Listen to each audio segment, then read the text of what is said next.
Okay, Pascal back. Kris is back for episode number 3 of Ready, Set, Listen.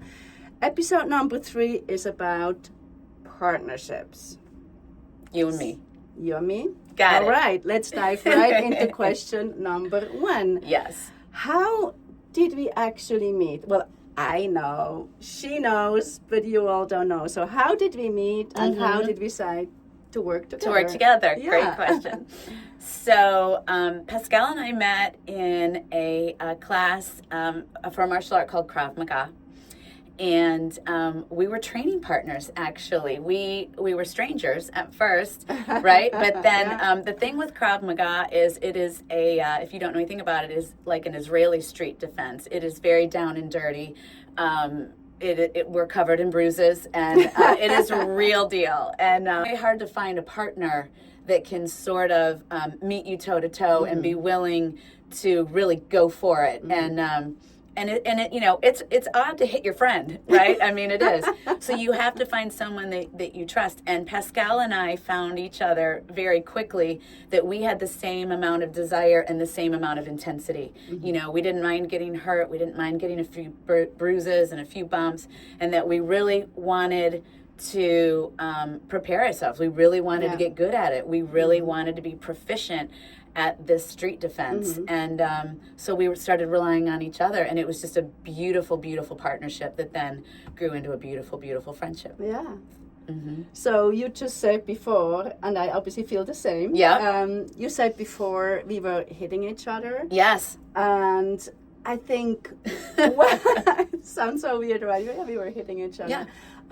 I think one important there is, how do you think we balance between strength and also responsibility, right? I think it's communication, right? I mean, you know, a lot of times, like if we're really talking physical, a lot of times you start 80%, and this one will be like, come on, she likes to say that, come on, you can hit harder, come on, you know, and so you ramp it up and ramp it up and ramp it up, and it's getting comfortable with your partner, and it's knowing, you know, I need to go this far, or, you know, I need to do this. I mean, it's a lot of communication. And honestly, it's almost like, I think, like a dancing partner. I would imagine, like a husband and wife or two people that go take dancing lessons.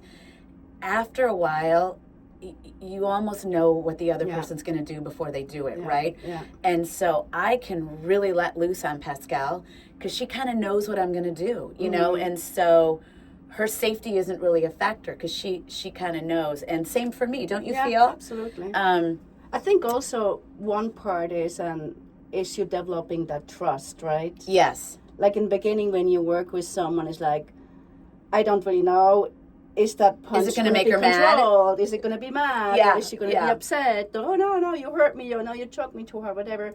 But you develop also a trust that I know whatever you would do, if you would come at me with a fake knife or a gun, whatever, or a big wooden stick or your fist, I would know.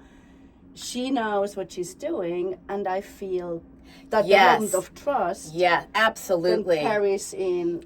You have to know that if business, I'm going to hit you, I'm going to stop here every time, and that I won't hit you, and you have to know that. Yes. And it does take time, and we did get to that point for sure. And we might have hit each other a few times, but, you know, all's forgiven. All forgiven. The noses are a little crooked. Yeah. It's just that, right? Yeah. What do you think we learned most from each other through ReadyHer?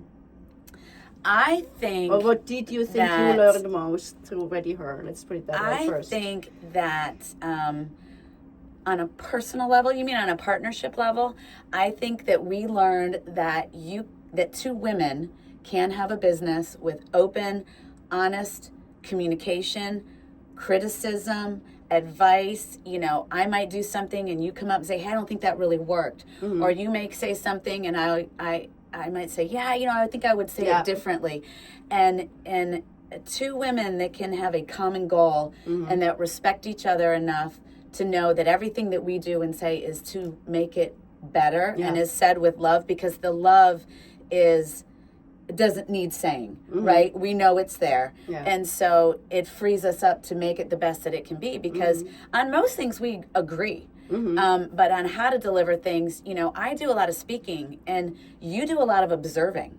And so she may come up to me, you may come up to me afterwards and be like, I don't think this really worked, or I think you kind of lost them here. I think we should start it out differently. And, I trust her and I believe her. And I think that's a big part of it. Did I answer your question? Yeah, kind of. Yeah. I think what you said, what you've learned, and you talked a lot about our relationship. Yeah. And I think I personally have one thing that I learned tremendously. Yeah, I'm scared. It came actually through feedback of somebody else, because I am a hopeless people pleaser. Everybody who knows me knows that I don't want to upset anybody. I want to please people. Yeah, I want to be the good guy. but she'll also knock you out and send you on your back. But anyway, go on. But in public yes, and walking, and I would go like, yeah, of course.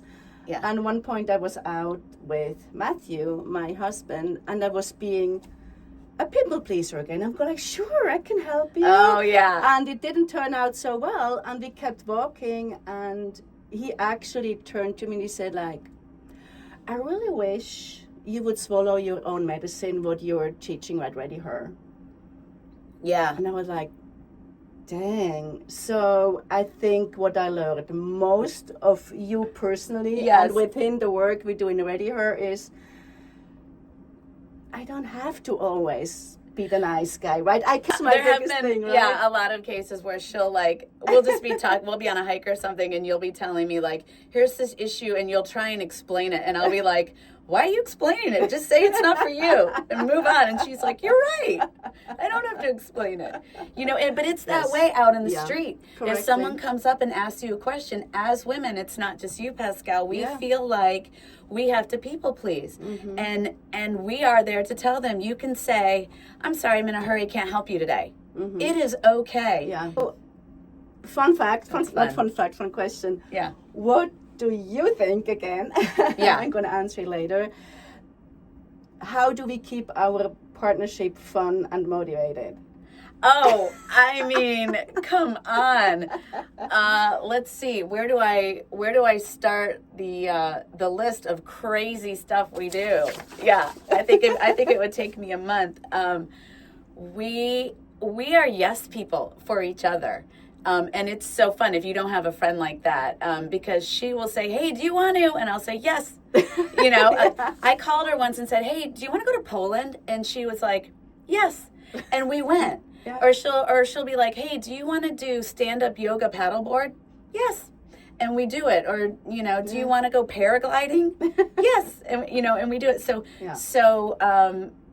we entertain each other's crazy ideas.